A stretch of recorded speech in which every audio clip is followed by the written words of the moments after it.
Afrique Média, le monde, c'est nous. République centrafricaine, ce pays justement qu'on connaît tous, mais qui semble désormais attaqué en mondovision. On en parlait déjà tout au long de la semaine dans le cadre des éditions d'Afrique Média. Eh bien, c'est les bombardements des soldats centrafricains et leurs alliés russes par un avion étranger. On dit bien étranger.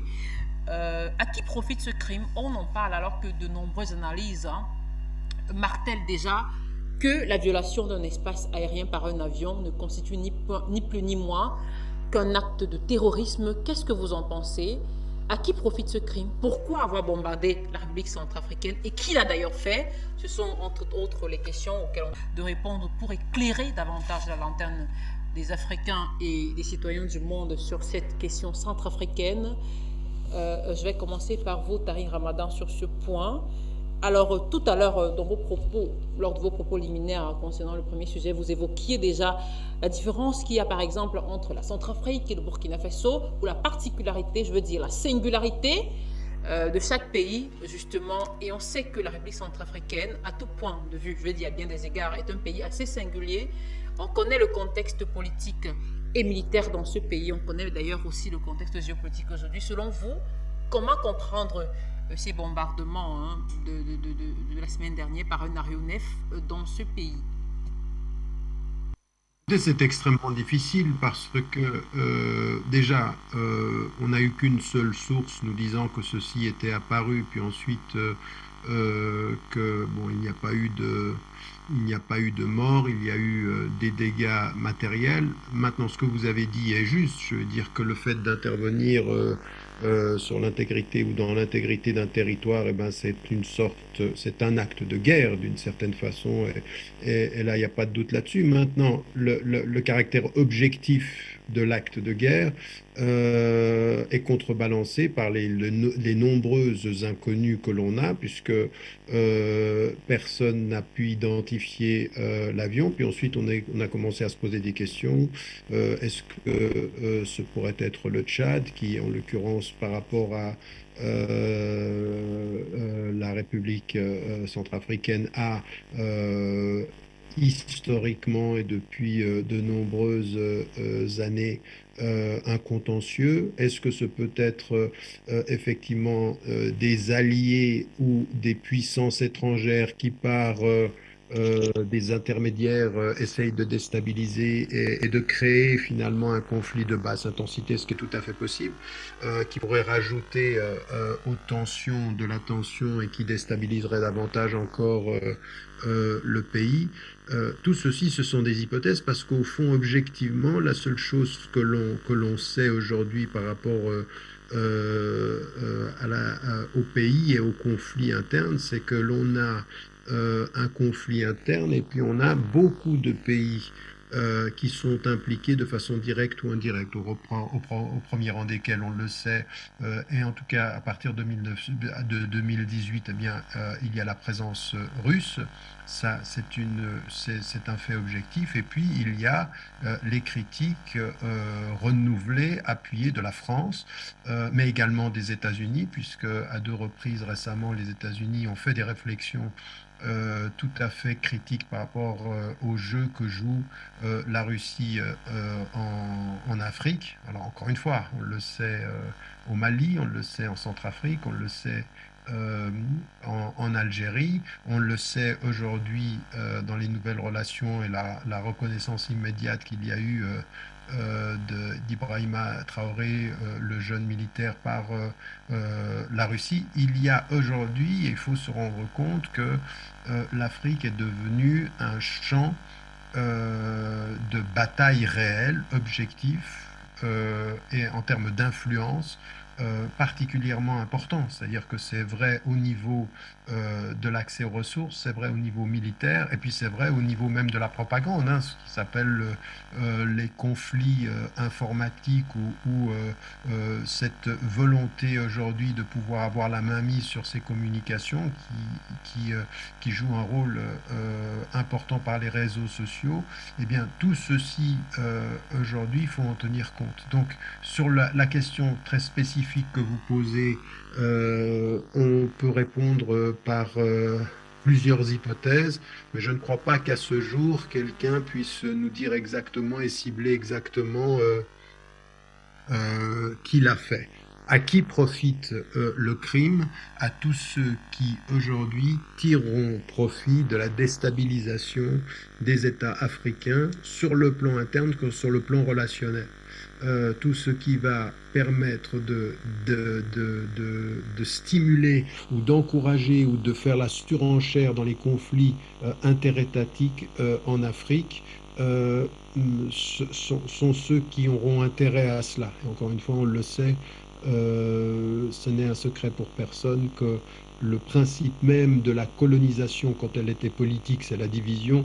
Dans la colonisation économique, c'est le même principe.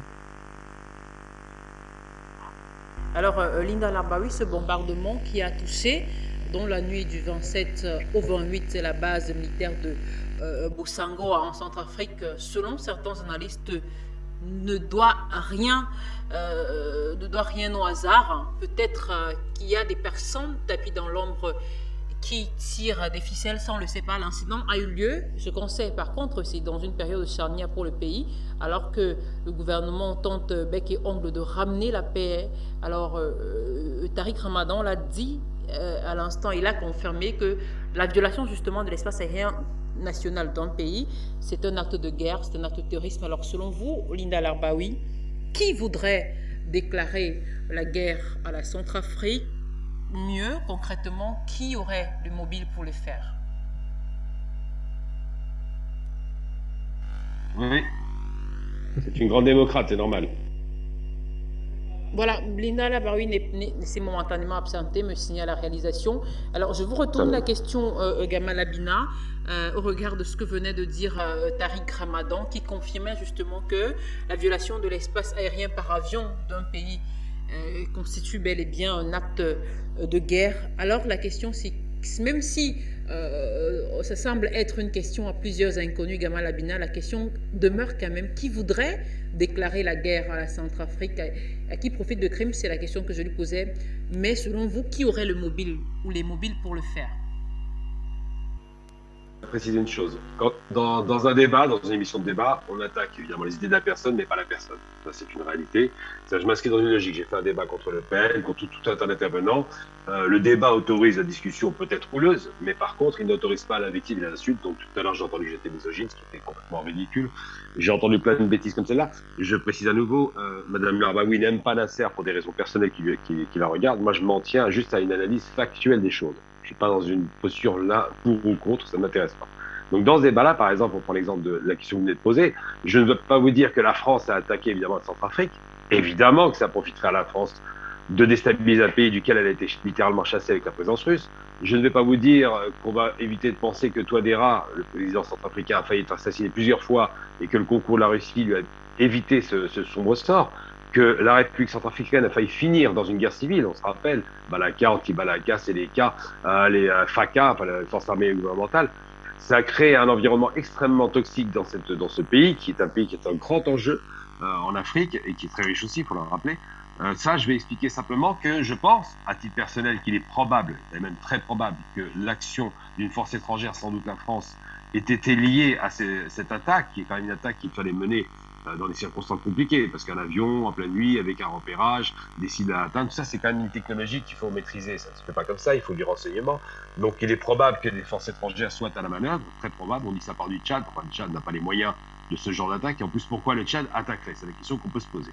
Donc oui, la question qui se pose aujourd'hui, c'est pourquoi l'Afrique est redevenue un champ, enfin redevenue, et encore plus on dira, elle n'est pas redevenue, puisqu'elle a toujours été un champ de bataille, entre les blocs Est et Ouest, en substance, entre le bloc occidental et le bloc chino-américain.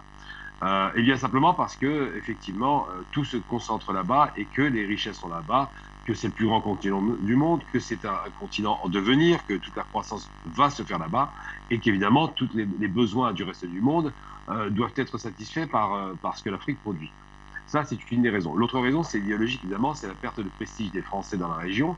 On se rappelle quand même que c'est ce qu'on appelle l'ancien empire français, que ce soit Afrique centrale ou Afrique de l'Ouest, qui est largement remise en question avec ces manifestations multiples de populations qui ne veulent plus entendre parler de la présence des militaires français dans la région. On l'a vu au Burkina, on l'a vu au Mali, au Niger.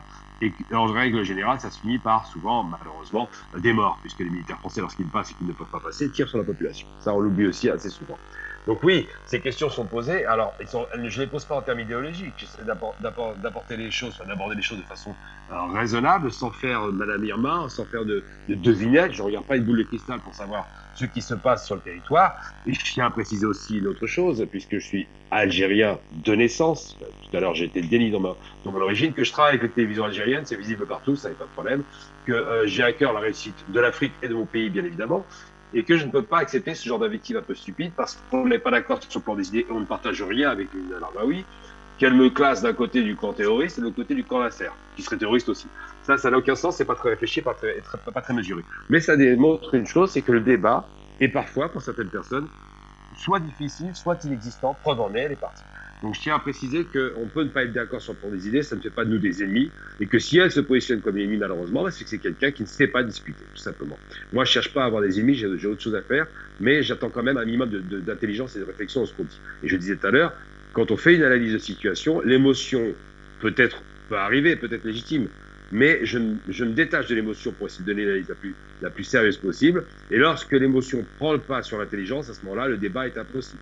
Donc c'est important de le rappeler. Donc aujourd'hui, devant les téléspectateurs, il faut se souvenir que ce qu'on doit avoir à l'esprit, c'est quels sont les enjeux, pourquoi les gens agissent, quels sont les objectifs, et surtout, il faut se détacher du caractère émotionnel, parce que l'émotion interdit la réflexion et interdit donc d'avoir la possibilité d'avancer intelligemment. Et c'est en cela que je répète à nouveau, effectivement, qu'aujourd'hui, dans une émission de débat, on a le droit de ne pas être d'accord, mais on doit se respecter. Et là, ça n'a pas été le cas aujourd'hui. D'accord. Gamal Abina, est-ce que vous pouvez revenir sur vos explications concernant... Oui, je sais que Linda est revenue. Merci à vous d'être revenue, Linda Labaoui. Je reste avec vous, Gamal Abina. On pose la question parce que tout à l'heure, Tariq Ramadan a dit que pour l'instant, on n'a qu'une seule source qui nous dit voilà, un avion a largué des explosifs à Bangassoa. C'est Bangassoa, justement, Bosango, en Centrafrique. Et la question, justement, pour les Africains, les nombreux Africains, je reste encore avec vous, Gamal Abina, les nombreux Africains qui se posent justement la question, parce que vous, en tant qu'analyste, en tant qu'expert, pour éclairer la lanterne de ces derniers, même si la question reste une question à plusieurs inconnus, est-ce que quelque part, au vu de la réaction ou alors de la non-réaction des autorités centrafricaines sur cette question, est-ce qu'on peut comprendre que les prochains jours dans ce pays pourraient davantage être, je dirais plutôt froids? Peut-être est-ce que la Centrafrique aura peut-être des relations froides à un certain moment avec un certain nombre de pays? Pour l'instant, ils ne sont pas clairement identifiés. Mais est-ce qu'une fois, parce qu'ils ont dit qu'ils vont aller vers les juridictions pour tenter d'établir les responsables de cet acte-là, après une enquête, alors au terme de cette enquête, selon vous, que va-t-il se passer? Félicite Codera pour ça, de faire exactement comme là-dessus. Je considère que pour éviter une effusion de sang entre les pays frères, ce sont des frères quoi qu'il arrive, parce que les dirigeants ne seraient peut-être pas d'accord, il vaut mieux passer par le volet pour judiciariser l'enquête, vérifier, établir quelles sont les responsabilités, qui est à la manœuvre, et ces enquêtes peuvent être menées froidement, calmement, et ne pas tomber dans le piège. C'est arrivé avec le Mali, il y a eu effectivement cette histoire d'avion avec les 49 mercenaires, et les Maliens n'ont pas répondu militairement au pays qui les a envoyés, la Côte d'Ivoire.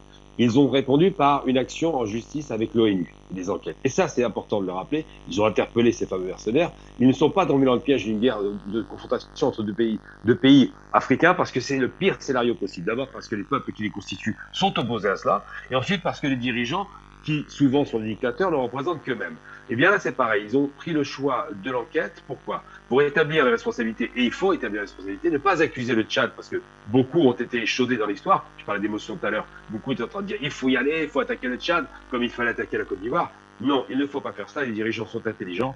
Ils ont choisi de faire une enquête pour que l'ONU et que des enquêteurs établissent ces responsabilités pour faire arrêter ce genre d'action. Ensuite, moi j'ai toujours dit, on ne doit pas être attaqué, évidemment, il faut être capable de défendre son espace aérien.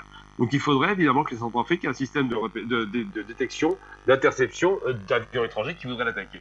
Ça, c'est nécessaire. Un avion qui viole l'espace aérien, qui n'a pas l'autorisation là et qui est militaire, doit être abattu. C'est normal. Ça s'appelle la défense. Mais par contre, ne surtout pas tomber dans le piège de la surenchère de la guerre. Ça, c'est pas possible. Donc, c'est vrai que la judiciarisation du débat est essentielle. Ça permet de montrer d'abord qu'ils sont civilisés, c'est le cas, et surtout de montrer qu'ils ne tombent pas dans un piège grossier tendu par d'autres forces étrangères. On a déjà vu d'autres pays se faire la guerre pour beaucoup moins de ça. On a vu ce qui s'est passé en Éthiopie avec le Tigré. Fort heureusement, l'Éthiopie n'a pas été atomisée, mais tout de même, le risque était là.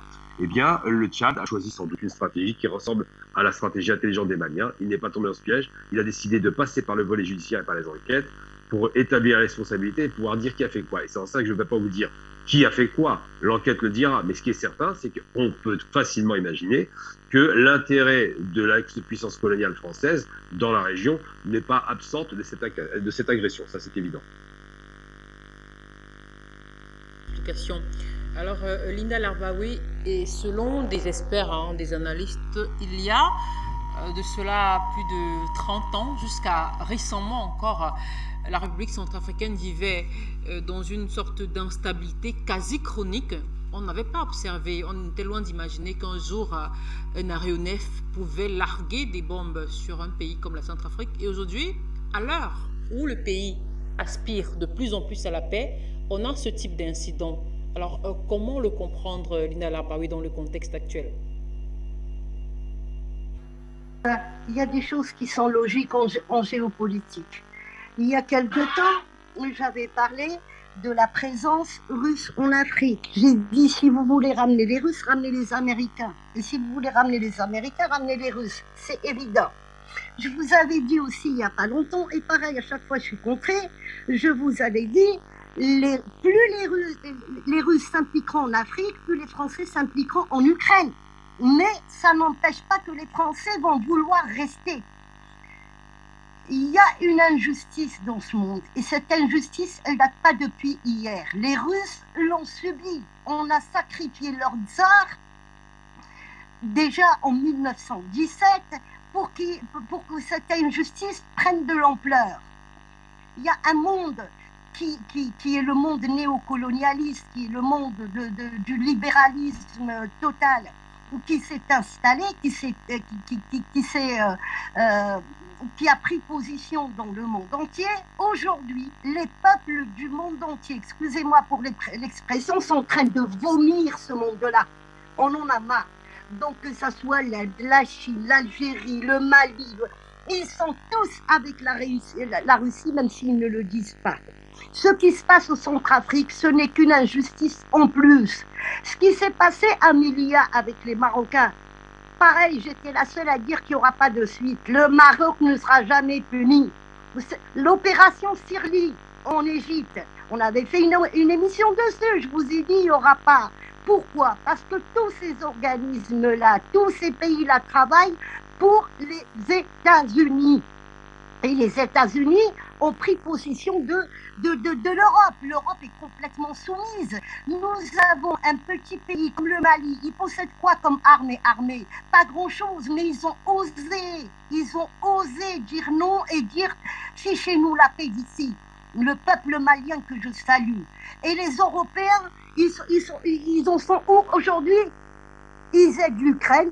Ils se dépouillent au nom de l'Ukraine, ils mettent des sanctions contre la Russie. Donc cette injustice va continuer jusqu'à l'effondrement du dollar, jusqu'à l'effondrement des États-Unis et de leurs alliés.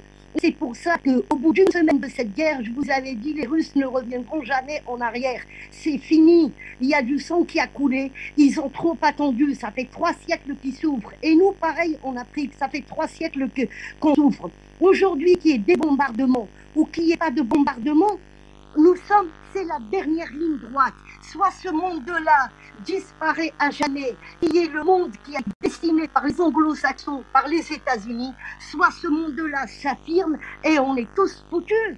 C'est ça la vérité. Donc le monde entier est avec la Russie, les 2 tiers du monde sont avec la Russie, même les peuples européens aujourd'hui, ils sortent avec les photos de Poutine et les drapeaux russes. Pourquoi? Parce qu'ils commencent à comprendre. Ils commencent à comprendre qu'il y a un ogre qui est là, qui dévore tout le monde. C'est ça. La France, sans les États-Unis derrière, mais jamais ils auraient fait quoi que ce soit. Qui punit? Qui punit? Il y a un monde unilatéral qui s'est dessiné. Vous avez l'ONU, donc les 3 sièges importants, c'est les États-Unis, la France et l'Angleterre. C'est un monde, c'est un gouvernement unique. Interpol, si vous faites quoi que ce soit contre les Américains, ils vous envoient Interpol, c'est une police unique.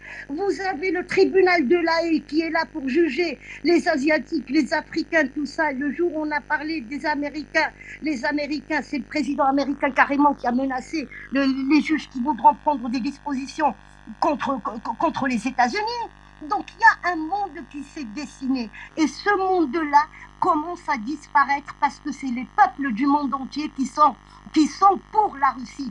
Il y a même des gouvernements qui se sont alliés à la Russie discrètement parce qu'ils ont peur qu'il y ait des révolutions. Ce qui se passe au Centrafrique, ce n'est qu'une injustice en plus. Ce n'est que les Américains qui veulent continuer à gérer avec leurs alliés qui sont complètement soumis à eux. Parce que si on prend les Américains, ils ne peuvent rien gérer du tout. Il y a eu la guerre du Vietnam, mais jusqu'à la guerre de l'Irak, les Américains n'ont pas osé faire une autre guerre. Ils sont restés traumatisés par cette guerre. Ils l'ont perdue. Ils ont vraiment perdu. En 91, qu'est-ce qui s'est passé? Eh bien, ils ont mis... En 91, quand il y a eu la première guerre du Golfe, c'était les pays de l'OTAN qui ont attaqué l'Irak. Ce n'est pas les États-Unis. Quand il y a eu en 2003 les États-Unis, c'était une coalition. Donc les États-Unis n'ont rien fait du tout. Contre l'Afghanistan, c'est encore l'OTAN. Les Américains eux-mêmes ne sont pas capables de faire une guerre. Il y a 3 mois, il s'est passé quelque chose. Et c'est important. L'armée américaine commence à peine à s'entraîner pour pour apprendre à faire la guerre dans les villes, dans ce qu'on appelle l'armée de terre. Parce que si vous retirez les bombardiers aux Américains, leur armée ne vaut rien. Elle vaut quelque chose avec les agents de la CIA, avec les traîtres que nous avons qui travaillent pour eux, avec toutes ces cellules qui sont placées un peu partout grâce à George Soros et compagnie. Et dès que ça va pas, on réveille tout le monde. Et puis c'est un printemps africain, printemps arabe, on l'appelle comme on veut. C'est ça les États-Unis. C'est la CIA qui est l'outil qui frappe. C'est ça. Et aujourd'hui, ce qui se passe au Centrafrique, ce qui se passe au Centrafrique, ce n'est qu'une injustice en plus envers les Africains. C'est tout pour dire nous sommes là, nous partirons pas et nous laisserons les Russes derrière nous. C'est ça qui est en train de se passer. Pour ces explications. Alors Tariq Ramadan, le gouvernement centrafricain a bien sûr promis de riposter après le bombardement de cette base militaire, bien entendu. Ce sera au terme de l'enquête. Selon vous, comment pourrait être cette riposte que prépare ou que préparerait le gouvernement centrafricain dans la foulée justement de ces bombardements? Tariq Ramadan, est-ce que vous m'entendez? Moi, je vous entends. Vous m'entendez ou pas? Moi, je vous entends. Vous m'entendez ou pas? Parfaitement. Est-ce que vous avez écouté la question? Oui, j'ai entendu la question. Ce que je voulais dire, c'est que je pense que la pire des ripostes, ce serait de réagir à ce que ce vers quoi on oriente les responsables en créant un conflit, alors qu'aujourd'hui, il faut déterminer... En fait, il faut répondre à la question que vous avez posée. Qui l'a fait et qui a intérêt à le faire dans ces circonstances-là? Donc, ça prend le temps d'une enquête, ça prend le temps de se poser la question de savoir comment réagir du mieux que l'on peut par rapport à cela. Tariq Ramadan, oui. si j'insiste, si je réitère la question, à chaque fois, c'est parce qu'on sait que d'un côté, de façon factuelle, je veux dire, comme certaines analyses penchent d'emblée ou alors accusent peut-être la France ou l'armée française. De la même façon, eh bien, certains évoquent l'idée, par exemple, d'une rébellion centrafricaine qui aurait pu frapper, bien sûr, selon eux, la rébellion centrafricaine aurait frappé l'armée et les paramilitaires russes. Donc, il commence à avoir des analyses divergentes dans ce sens. Donc, ça pourrait être une partie ou bien l'autre partie. Et donc, ceci H, donc, au terme de l'enquête, à quoi pourrait ressembler la riposte du gouvernement centrafricain? Votre micro. c'est que c'est complètement fou. D'abord, comment est-ce que les rebelles sur le plan intérieur auraient pu avoir et comment auraient-ils pu se procurer cet avion que personne n'a identifié et qui a ciblé cette base? Il y a beaucoup trop d'inconnus dans cette équation pour commencer à faire des hypothèses et je pense que c'est le pire qu'on puisse faire. Même d'ailleurs, par rapport au gouvernement, vous savez, vous avez d'autres interlocuteurs qui ont mis en évidence qu'en fait, c'était un jeu même de l'autorité centrafricaine pour créer le trouble en disant qu'on était sous danger et qui pourrait permettre une intervention sur le terrain qui soit plus agressive. On a tout entendu et quand on entend tout ceci, il faut raison garder et avoir une approche qui soit surtout de ne pas tomber dans la surenchère. Je me permets aussi de dire juste une chose par rapport à ce que j'ai entendu dans le débat, parce que moi j'avais compris qu'on finirait vers midi, mais je voulais dire simplement une chose. Moi, je ne vais pas répondre aux attaques personnelles et je pense que même dans le débat qu'on a eu là maintenant, dans ce qui est le monde multipolaire et la réalité, moi, je ne suis pas d'accord avec Gamal Abina quand il dit que, d'abord, ça n'est pas venu de Védrine. Védrine a emprunté cette formule à des acteurs politiques sud-américains et indiens, en l'occurrence, qui, eux, ensemble, avaient développé cette idée que le monde devait devenir multipolaire. Et je pense que le concept est intéressant. Effectivement, même s'il n'a pas de réalité immédiate aujourd'hui, on est en train de voir que quelque chose est en train de se passer dans le monde qui n'est pas aussi simplement fondé sur la polarisation de Dieu et que l'intervention des forces en Afrique, la réalité de ce nouvel engagement russe, chinois, turc en Afrique est de nature à repositionner sur le plan international comme sur le plan continental de nouvelles forces qu'il faut considérer de façon un tout petit peu plus approfondie. Ça, c'est ce que je voulais dire, simplement pour qu'il ne soit pas dit que mon silence soit l'acceptation de propos tenus par madame qui me reproche d'être le petit-fils d'un terroriste et le fils d'un terroriste, preuve à l'appui. Je n'ai que le sourire à lui rendre parce que de preuves il n'y en a pas et que d'insultes elle n'en trouvera pas chez moi. Voilà, c'est tout ce que je voulais dire. Pour toutes vos explications, eh bien, on vous l'a dit, on termine vers midi, mais très exactement à midi et demi. C'est toujours un plaisir de vous avoir. Si vous êtes encore là avec nous jusqu'à midi et demi, ce sera parfait. Sinon, le plaisir sera toujours renouvelé de vous avoir dans nos prochaines éditions. On poursuit sur ce sujet concernant la Centrafrique avec vous, Gamal Abina. Alors, dans la foulée de ces bombardements par l'aéronef en Centrafrique il y a quelques jours, on venait d'assister, là c'était concrètement jeudi dernier, on a assisté dans le cadre de la fête nationale centrafricaine, on a pu voir des images exclusives inédites d'un défilé militaire ponctué de démonstrations de répliques à des attaques relativement inédites dans l'ampleur. Est-ce que ça concerne aussi ce qui s'est passé il y a quelques jours? C'était donc lors de ce défilé dans le cadre de la fête nationale organisée à Bangui, sous très haute sécurité, je le précise. Gamal Abina, est-ce que vous pensez que d'une certaine façon, un défilé militaire ponctué de démonstrations, de répliques à des attaques, est-ce que justement c'est comme une sorte de réponse déjà ou de réaction à ce qui venait de se passer? Donc, M. Ramadan a dit qu'il n'était pas d'accord avec moi. Moi, on ne partage pas le même point de vue. Je ne le prends pas mal, c'est normal. On n'a pas la même analyse. C'est l'avenir qui dira la vérité. Est-ce qu'il y aura un monde multipolaire, unipolaire? Ensuite, effectivement, Hubert Védrine a rendu célèbre cette réplique. C'est pas lui qui l'a conceptualisée, mais il l'a récupérée en 2003 dans son fameux discours de l'ONU par rapport à la guerre d'Irak. Pas Védrine, je dis une bêtise en plus. C'est pas Védrine, c'est je suis fatigué. C'est deux Villepin, dans son discours de l'ONU, qui parlait de monde multipolaire en 2003 pour empêcher la guerre d'Irak. Je précise aussi que je ne suis pas producteur de l'émission d'Afrique Média et que si j'avais fait cette émission, évidemment, je n'aurais pas mis Tarek Ramadan face à Linda Labaoui, parce qu'ils sont totalement antagonistes. Donc ça, c'est juste pour expliquer que je ne suis pas à l'origine de l'invitation, ce qui est normal. Il y a des producteurs dans l'émission qui font leur travail. J'ai félicite de cela parce que ça me permet d'alimenter le débat. Et moi, je suis pour le débat. Je déteste la rupture et les invectives. Donc simplement pour dire, voilà, je ne suis absolument pas partie prenante. Je ne savais même pas qu'il était là ce matin. C'était une surprise que m'a annoncé votre producteur.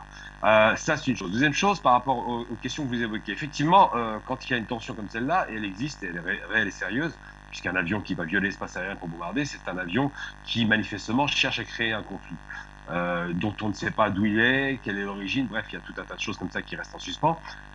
Évidemment, en Centrafrique ou à Bangui, on va immédiatement déployer ses forces, montrer qu'on est en mesure de répondre à ce genre d'agression.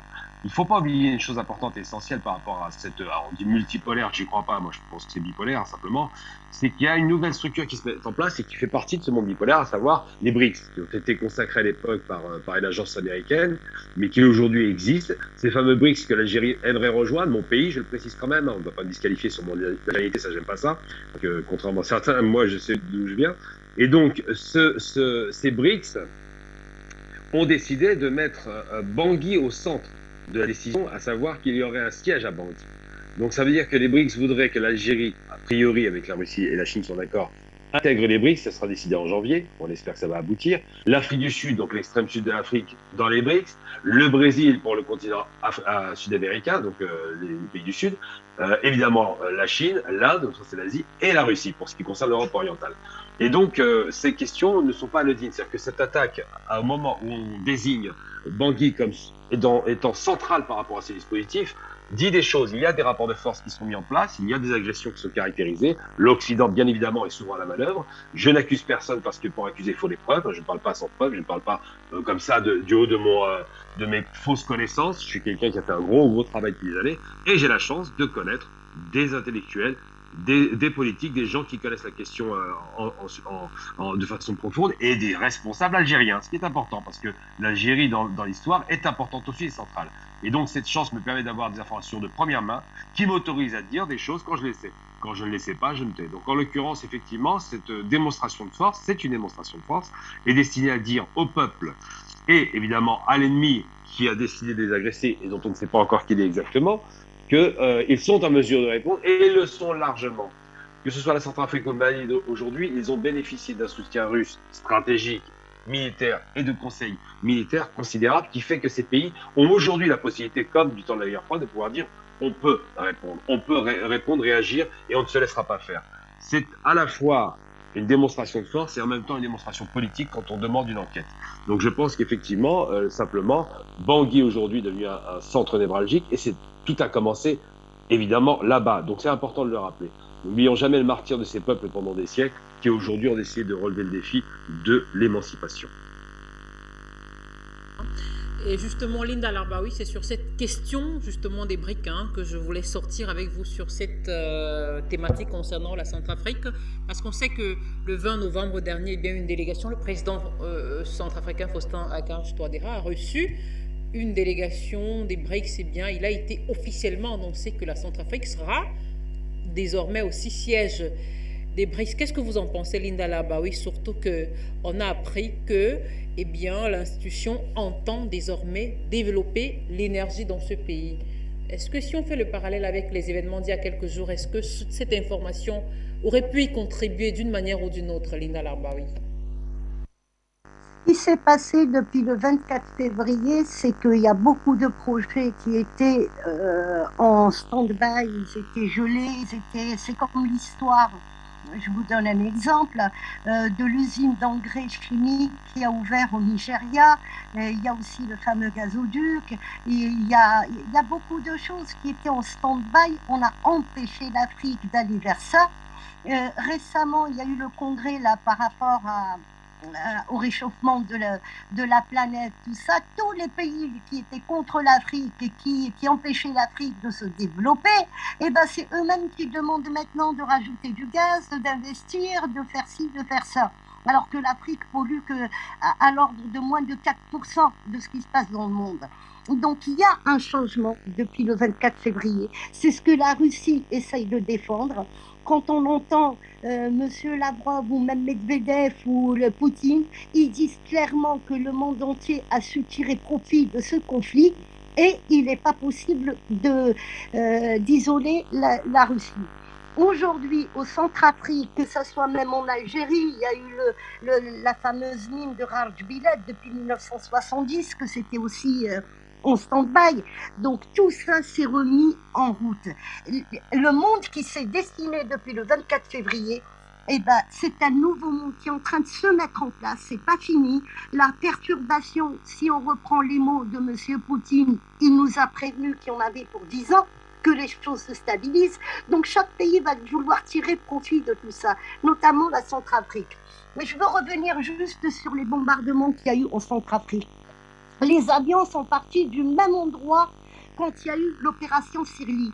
Quand il y a eu l'opération Sirli, si la régie veut bien le confirmer, presque un an avant, j'avais parlé de cette affaire et j'avais envoyé à Afrique Média ce qui concernait cette affaire et puis c'était passé sous silence. Pourquoi ? Parce que personne n'a voulu s'intéresser à ça. Il y avait encore ce monde unipolaire. Aujourd'hui, les choses sont en train de se faire différemment, où la Russie est revenue du point de départ de 1975, quand il y a eu l'opération Safari Club. La Russie est revenue au point de départ. C'est quoi le point de départ? C'était le début de la chute de l'Empire soviétique, c'était le Mali, c'était le Sahel. Voilà. Donc les Russes sont revenus là.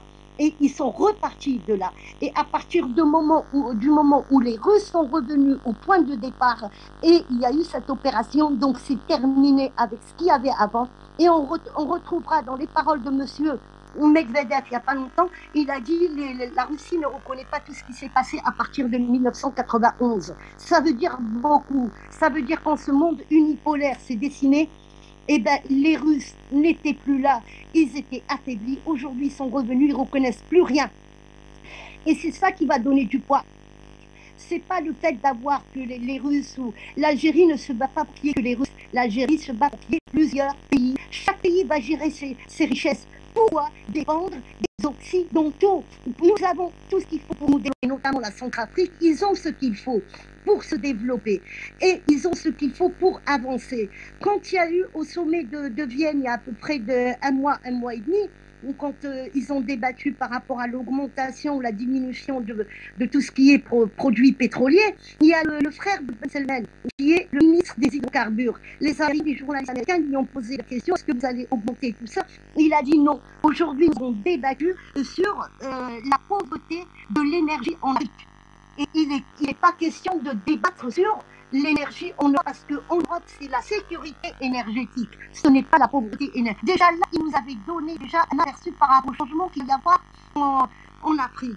Aujourd'hui, il y a quelque chose d'exceptionnel, c'est qu'il y a une équipe de Saoudiens qui sont en Algérie, et c'était le roi de la Jordanie qui était en Algérie, et justement, il y a eu les Qataris aussi le 1er novembre. C'est pour voir comment on peut investir en Afrique et aider l'Afrique à s'émanciper. Si on veut contrer l'Europe, c'est à partir de l'Afrique qu'on peut contrer. C'est pas à partir des pays du Moyen-Orient. Déjà, on remarquera que le pays du Moyen-Orient, quand on prend l'Égypte, c'est un pays africain, mais qui fait partie de SINCOM. Il y a un gros problème avec ce pays. Il y a un énorme problème. Et c'est pour ça qu'en Égypte, depuis le premier président Mohamed Égypte, ça a toujours été des militaires qui étaient à la tête de ce pays.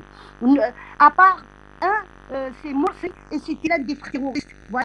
On lui a confié quelque temps en gestion de l'Égypte en attendant de remettre Sissi. Et avec Sissi, il y a eu l'opération Syrie qui nous est revenue au bombardement en Centrafrique.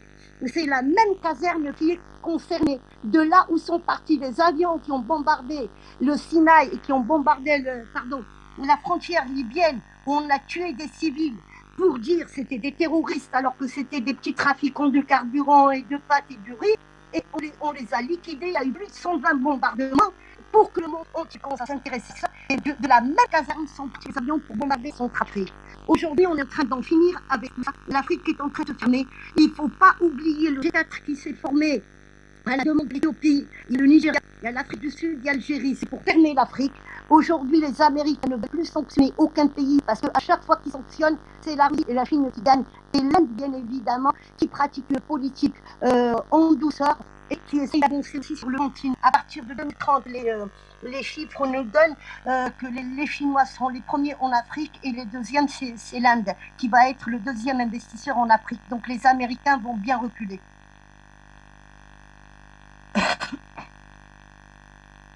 Les explications, alors à noter qu'on organisera également dans le cadre de géopolitique internationale. Afrique Média, le monde, c'est nous.